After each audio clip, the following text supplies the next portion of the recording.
Romanos capítulo 7. ¿Es que no comprenden todavía, mis hermanos en Cristo, conocedores de la ley, que cuando una persona muere la ley pierde todo su poder sobre ella? Por ejemplo, cuando una mujer se casa, la ley la ata al esposo mientras esté viva, pero si el esposo muere, ella deja de estar atada a él y deja de estar sujeta a las leyes del matrimonio. Si desea casarse de nuevo, puede hacerlo. Esto sería incorrecto si el esposo viviera, pero es correcto si éste muere. Como ustedes murieron con Cristo en la cruz y están muertos, ya no están casados con la ley, ni ella sigue teniendo poder sobre ustedes. Después, al volver a la vida con la resurrección de Cristo, lo hicieron como nuevas personas. Y ahora están casados, por decirlo así, con aquel que resucitó, para producir buenos frutos, es decir, para hacer buenas obras para Dios. Cuando nuestra naturaleza vieja estaba activa, los deseos pecaminosos actuaban dentro de nosotros, nos hacían desear lo que Dios había prohibido y producían en nosotros el fruto maligno de la muerte. Mas no tenemos ya que preocuparnos de las tradiciones judías, porque estamos muertos con respecto a ellas y ahora podemos vivir de verdad, servir a Dios.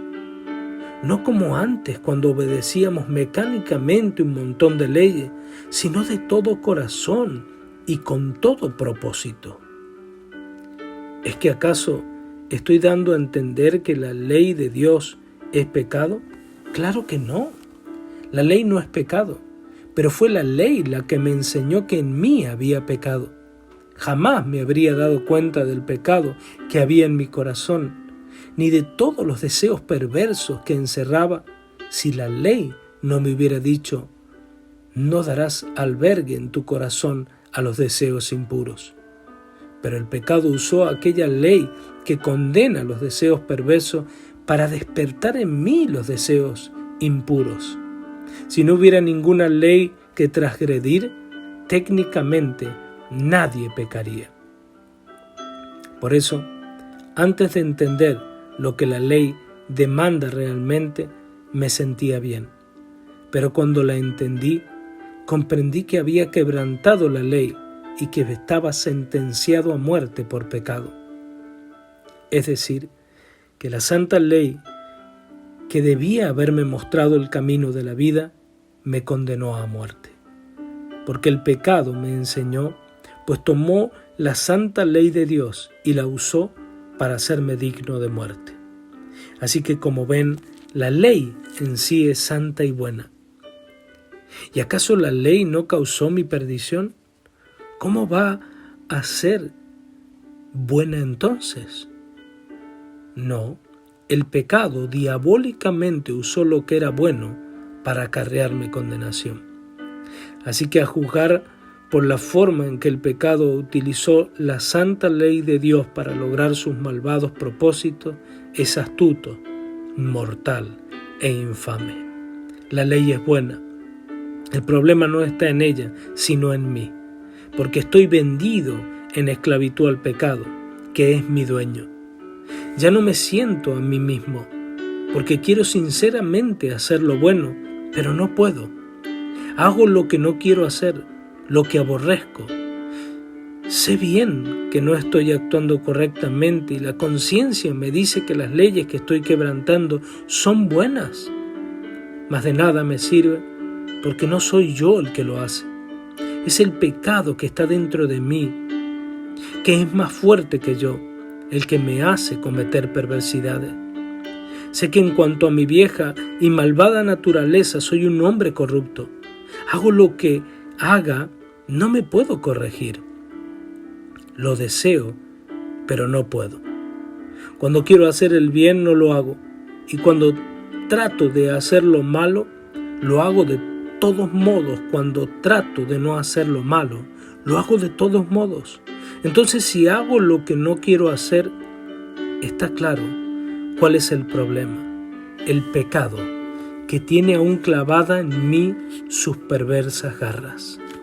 Parece que la vida es así, que cuando quiero hacer lo recto, inevitablemente hago lo malo.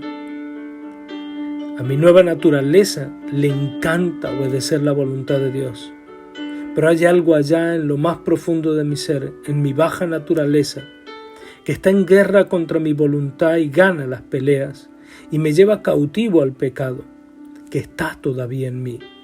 Mi intención es ser un siervo de la voluntad de Dios, pero me hallo esclavo del pecado. Así que ya ven, mi nueva vida me indica lo que es recto, pero a la naturaleza que está aún en mí le encanta el pecado. Qué triste es el estado en que me encuentro. ¿Quién me liberará de la esclavitud de esta mortal naturaleza pecadora? Gracias a Dios que Cristo lo ha logrado. Jesús me libertó. Romanos capítulo 8. Así que a los que pertenecen a Jesucristo ya no les espera ninguna condenación, porque el poder vivificador del Espíritu, poder que reciben a través de Jesucristo, los liberta del círculo vicioso del pecado y de la muerte. El conocer los mandamientos de Dios no nos arranca de las garras del pecado, porque no podemos guardar la ley ni la guardamos.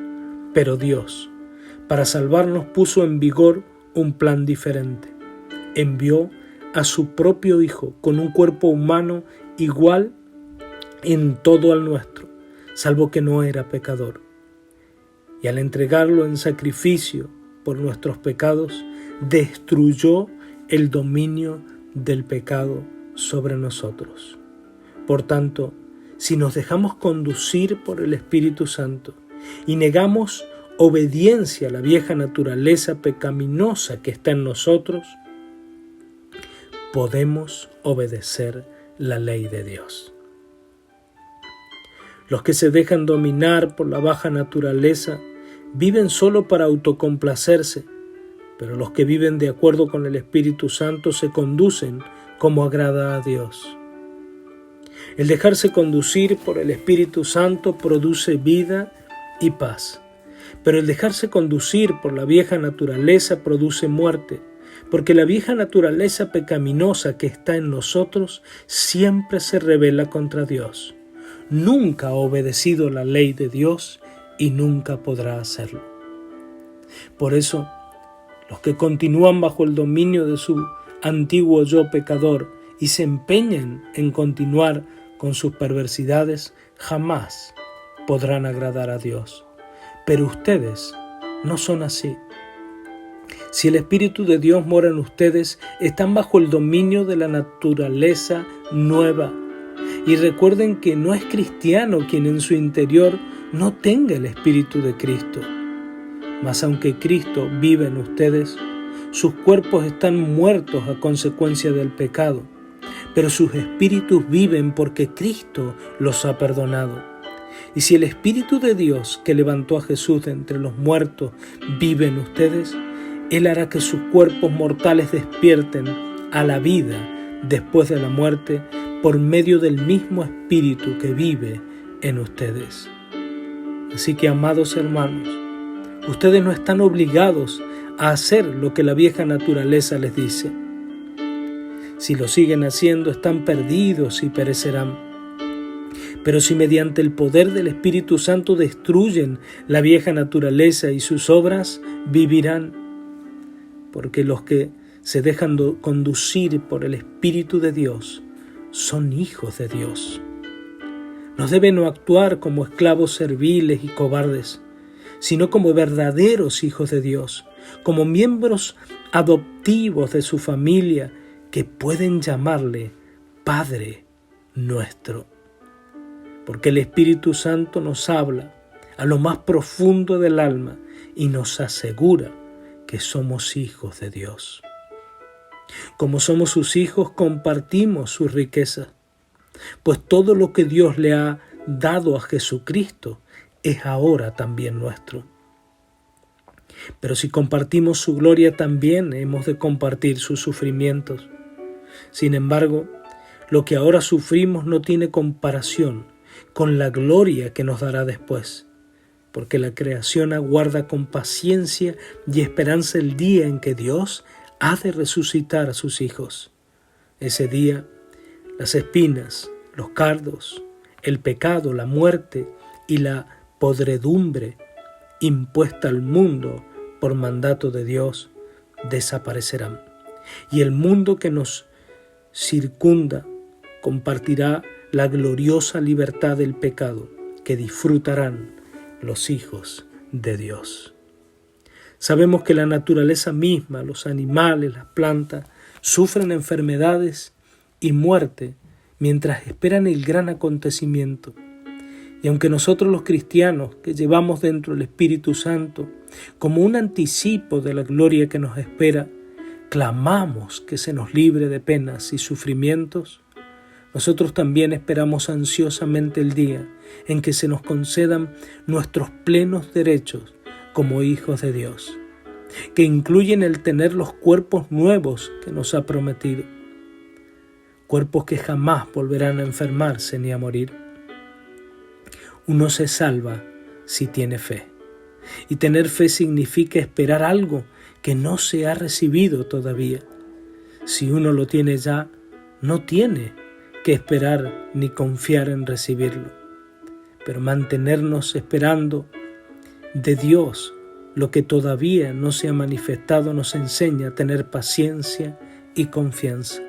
De igual manera, por fe, el Espíritu Santo nos ayuda en nuestros problemas diarios y en la oración, porque no sabemos qué debemos pedir, ni sabemos pedir como debemos, pero el Espíritu Santo ora por nosotros con un ardor tal que no se puede expresar con palabras.